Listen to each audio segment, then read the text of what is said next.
अब ये हमारे पास एक एग्जाम्पल है। इसमें कहा जा रहा है कि P Q R S is a quadrilateral, M is the midpoint of R S. P Q a के इक्वल है और पी एस बी के इक्वल है। P M is 1/4 times 2a plus 5b.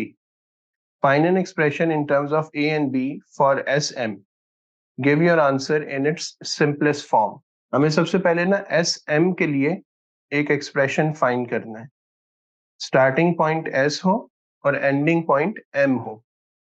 तो इसका तरीका ये है कि ये जो हमारा स्टार्टिंग पॉइंट है ना एस, इससे हम पहले जा सकते हैं पी की तरफ। तो बेसिकली हम यूं जा रहे होंगे, तो इस वेक्टर को हम लिखेंगे vector S P. S starting point, P ending point. और फिर हम पी से फर्दर मूव करेंगे एम की तरफ, तो हम यूं जा रहे होंगे। तो इस वेक्टर को फिर हम इसमें ऐड कर देंगे, प्लस पी एम। अब आप देख सकते हैं कि जो फर्स्ट का एंडिंग पॉइंट है वही हमारे सेकंड का स्टार्टिंग पॉइंट बन रहा है।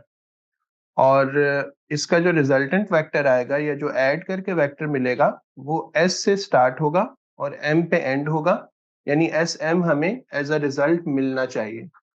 अब इसमें हम वैल्यूज पुट करके देखते हैं कि वो किस तरह से होंगी। एस पी की हमें वैल्यू गिवन नहीं है, लेकिन पी एस की गिवन है। तो नेगेटिव ऑफ पी एस वो एस पी के बराबर होगा। यानी आप इन पॉइंट्स को इंटरचेंज कर दें, एस पी को पी एस लिख दें, बस उससे पहले एक नेगेटिव साइन हमें लिखना होगा। बाकी पी एम की हमें डायरेक्टली वैल्यू गिवन है, वो हम एज इट इज यूज कर लेंगे। इसको मैं थोड़ा सा रीअरेंज करके अगर लिखूंगा तो ये बनेगा P M minus P S. P M का मतलब यहाँ पर होगा 1/4 times 2a plus 5b minus P S का मतलब b है। अब इसे सिंप्लीफाई कर लेते हैं। 4 का एलसीएम होगा 2a plus 5b minus 4b। तो उससे हमें आंसर मिलेगा 2a प्लस b/4। और अब अगर हम एलसीएम ब्रेक कर लें तो 1/2 times a plus 1/4 times b, ये हमारा रिक्वायर्ड वेक्टर उसका आंसर बन जाएगा। वो ए बी की टर्म्स में इस तरह से रिप्रेजेंट होगा। पार्ट बी में कह रहे हैं find an expression for Q R. Q R के लिए हमें एक्सप्रेशन फाइंड करना है। फिगर हम अपने सामने रखते हैं। क्यू आर का मतलब है कि इस लाइन की बात हो रही है, इस वेक्टर की बात हो रही है, क्यू से लेकर आर तक। अब स्टार्टिंग पॉइंट क्यू होना चाहिए और एंडिंग पॉइंट आर होना चाहिए। तो इसके लिए हम ये करते हैं कि हम सबसे पहले ना क्यू से पी की डायरेक्शन में आते हैं। तो ये हमारा फर्स्ट वेक्टर होगा। फिर पी से हम एस की तरफ चले जाते हैं, ये वेक्टर भी हमें गिवन है और ये हमारा सेकंड वेक्टर हो जाएगा। थर्ड हम ये करते हैं कि हम एस से आर की तरफ चले जाते हैं, तो इसकी भी वैल्यू हमें गिवन है। वो हम इस इंफॉर्मेशन को यूज करके फाइंड कर सकते हैं कि m is the midpoint of R S. तो एस एम हमने पिछले पार्ट में फाइंड किया, वो एस से m तक के वेक्टर को शो कर रहा है। अगर हम उसको डबल कर देंगे, क्योंकि m मिड पॉइंट है, तो वो फिर एस आर हमें वहां से मिल जाएगा।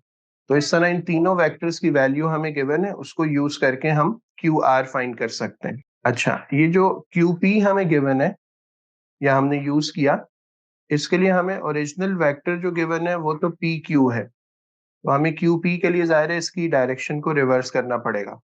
तो हम क्यू पी को पी क्यू लिखेंगे, लेकिन फिर उससे पहले एक नेगेटिव का साइन आ जाएगा। फिर इसके बाद हमें क्यू एस को यूज करना है, सॉरी पी एस को यूज करना है। पी एस हमें डायरेक्टली बी गिवन है और फिर हम एस आर को यूज करेंगे। एस आर डबल है एस एम का, तो इसके साथ मैं लिख देता हूँ 2 टाइम्स एस एम, जो वेक्टर हमने पिछले पार्ट में फाइंड किया। तो पी क्यू का मतलब हो जाएगा ए और माइनस उसके साथ लगा हुआ है, प्लस यहाँ पर बी आ जाएगा प्लस 2 टाइम्स, इसकी वैल्यू हमारे पास आ रही थी 1/2 टाइम्स ए प्लस 1/4 टाइम्स बी। अब इसको सिंप्लीफाई करते हैं, तो माइनस ए प्लस बी प्लस ए और प्लस 1/2 टाइम्स बी। माइनस ए प्लस ए कैंसिल आउट हो जाएगा, डी और हाफ बी को जब हम ऐड कर देंगे तो हमें यहाँ पर 3/2 बी मिल जाएगा। ये हमारे क्यू आर की रिप्रेजेंटेशन है in terms of a and b. Next part में कह रहे हैं कि describe the quadrilateral P Q R S justifying your answer. अब हमें बताना है कि ये जो क्वाड्रिलेटरल हमें गिवन है ये किस तरह का क्वाड्रिलेटरल है। तो इसमें हम देख सकते हैं कि पी क्यू और एस आर ये नॉन पैरेलल साइड्स हैं। पी एस और क्यू आर ये जो दो साइड्स हैं इनके बारे में ये चेक कर लेते हैं कि ये पैरेलल तो नहीं है। अगर ये पैरेलल हुई तो इसका मतलब होगा कि ये फिर एक ट्रेपीजियम हमें गिवन है। अच्छा, अब वेक्टर्स की मदद से पैरेलल होना कैसे चेक किया जाता है। मिसाल के तौर पर आपके पास एक वेक्टर है ए बी, एक दूसरा वेक्टर है सी डी।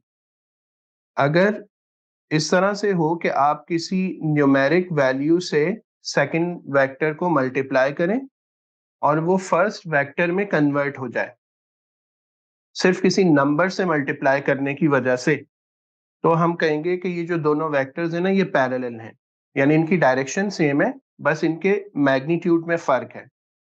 तो अब देखते हैं कि हमें यहाँ पर दोनों में कोई ऐसी चीज मिल रही है या नहीं। क्यू आर हमारे सामने लिखा हुआ है, वो 3/2 टाइम्स बी है, और दूसरा हमने पी एस को चेक करना है, वो हमें बी गिवन है। तो जब ये कंपोनेंट्स दोनों में सेम हो और सिर्फ शुरू के कोफिशिएंट्स का फर्क हो ना, तो फिर ये वेक्टर्स पैरेलल होते हैं। तो हम पी एस को ना क्यू आर में कन्वर्ट कर सकते हैं। हम कह सकते हैं कि Q R is equal to 3/2 times b, और बी की जगह हम पी एस लिख सकते हैं। तो इसका मतलब है कि one vector can be express in terms of another vector. तो इसका मतलब होगा कि Q R is parallel to P S. अच्छा, इस तरह की कोई चीज एस आर और पी क्यू के लिए नहीं की जा सकती, क्योंकि पी क्यू हम देख सकते हैं कि वो ए के बराबर है, और एस आर के अंदर हमने देखा था कि ए और बी दोनों आ रहे हैं, ये असल में एस आर को रिप्रेजेंट कर रहे हैं। तो ये पैरेलल नहीं है। तो दो वेक्टर्स पैरेलल हैं, दो नॉन पैरेलल हैं। तो इसका मतलब है कि जो गिवन क्वाड्रिलेटरल है वो एक ट्रेपीजियम है जो यहाँ पे गिवन है। We try to explain complex concepts in simple language and with effective examples. If you liked the video and the way we explain the subject, consider liking this tutorial, commenting on it and subscribing to our channel and press the bell icon, so that you stay updated and get notified when we upload more videos. Thanks for watching.